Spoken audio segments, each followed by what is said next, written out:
Mayor Brandon Johnson says the city of Chicago is almost at capacity with migrants. This as more and more asylum seekers are making their way to the suburbs and other towns, villages that surround Chicago. It's over. We are screwed. As of today, Chicago has received over 26,000 asylum seekers. At least 10 buses of additional migrants were expected to arrive today. And the OEMC says at least 3 buses arrived in the suburbs yesterday. Local leaders are meeting with Mayor Brandon Johnson about what to do as he meets with the mayors of Denver and New York to talk about what happens next. CBS 2's Sabrina Franza has the story. All of our cities have reached a point where we are either close to capacity or nearly out of room.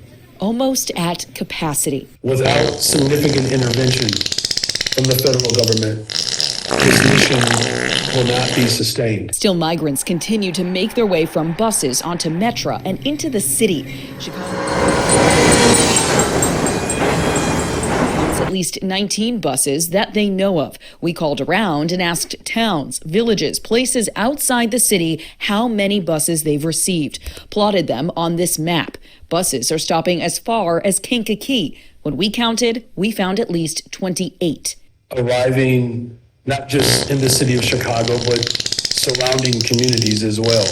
Mayor Brandon Johnson met with the mayors of New York and Denver today, discussing their joint efforts to secure more federal funding. We also need better coordination at the border. He's also met with leaders in other Illinois suburbs to connect with those who are receiving migrants they were not expecting.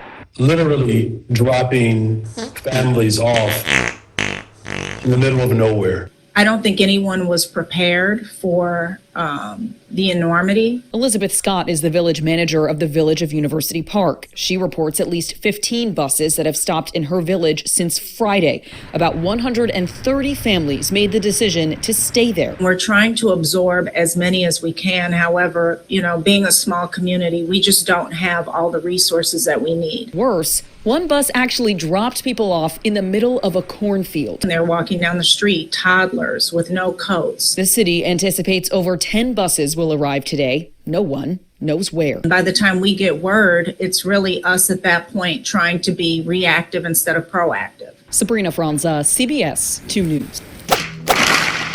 It's over. We are screwed.